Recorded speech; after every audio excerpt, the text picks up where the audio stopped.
ciidamadan cusub oo lagu xoojinayo howlgallada xasilinta iyo adkeynta ammaanka degmada Balad Xaawe ee gobolka Gedo ayaa maanta lagu soo bandhigay xarunta ciidanka isla markaasina si loo dardargeliyo howlgallada lagu xasilinayo amniga magaalada Balad Xaawe iyo xuduudda aan leenahay Kenya.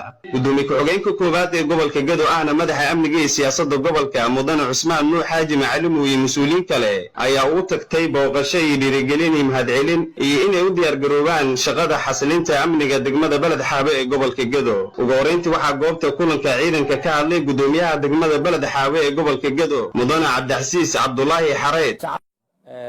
walaalayaal waxaad tihiin ciidanka xasilinta degmada Balad Xaawe, waxaad tihiin ciidanka dowladda Soomaaliya ee federaalka. ciidanka xasilinta looguma talagelin inuu qof handado, inuu qof dhibaateeyo. waxaa loogu talagalay inuu cadowga degmada ka qabto. waxaa loogu talagalay nabadgelyo la'aanta ciddii waddo in ay magaalada ka qabtaan. magaalada waxaa la rabaa in masaajidada si nabad loogu tukado. waxaa la rabaa si nabad isbitaallada in loo aado. waxaa la rabaa si nabad ganacsiga in uu u socdo. waxaad tihiin ciidan qaran. maalinkii yawmal qiyaamada waa lin weydiinaya mas-uuliyadda aad qaadeen. shacabka reer Balad Xaawe ama shacabka Soomaaliyeed baad u qaadeen. shacabka asaga waxaa inaad garab istaagtaan. walaalayaal ilaahay baan idinku dhaariyey mas-uuliyadda lin saaray oo maanta aad wadaan si daacad u guto. qabiil ha ku darina, ninkan baa saaxiibkay ha ku darin, sharci gacanta ha ku qaadanin. qof kasta oo Soomaali baad mas'uul u tahay. waad maqlaysaa ninka kale oo ii sheega madaxda iina waxaa loo baahay mara saabka ku soo dhaweyn rabaa. waxaa loo baahay mas-uuliyadda aad haysaan maalinkii yawmal qiyaama waa lagu xisaabtami.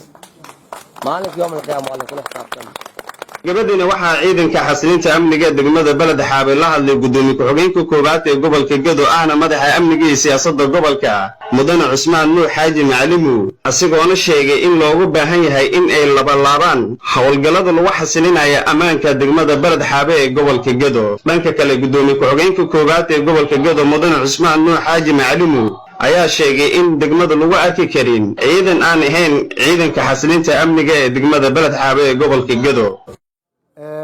amarka aad fulinaysaan waa amarka dawladda. lama raba marka wax kale oon jirin in lagu darsado. waxaa tihiin ciidanka xoogga dalka Soomaaliyeed. degmada Balad Xaawe shacabka degan waad aragteen markaan hadda imaanay say dawladdu u jecel yihiin noo soo dhaweeyeen. waxaa idinka rabaa waxa xasilinta aad u tihiin waa degmada shacabka jooga inaad mas'uul ka tihiin, inaan xabad lagu dhex ridin, ciddi ku ridaysa inaad tilaabo ka qaataan. waxaan idiin sheegayaa ciidankan nimanka hadda madheero dhex galay hala weeraro dawladda ma soo amrin, annagana ma amrin. hadda dawladda hala weeraro weli maydin tiri, annaga maydin ruura hala weeraro.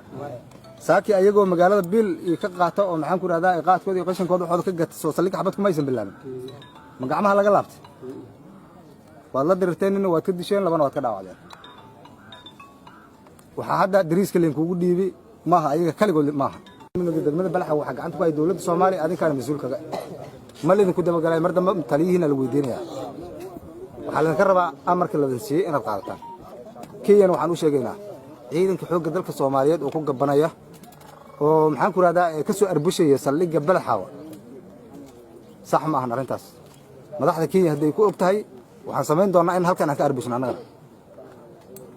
madaxda Kenya waxaan samayn doonaa haddii arbushkaas ay amar ka qaadan weydo inaan halkan ka arbusnaan samayn doonaa hadday amarkaa fulin weydo.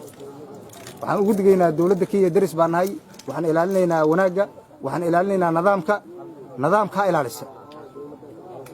in saldhiggeeda noogala soo baxa oo nagala soo arbusho ma yeelin. waxaan u dulqaadanaynana maaha. Kenya daris baan nahay, darisnimada ha ilaalisa. hadday ilaalin weyda waxaan amriyaa ciidankan inay Nairobi ka casheeyaan.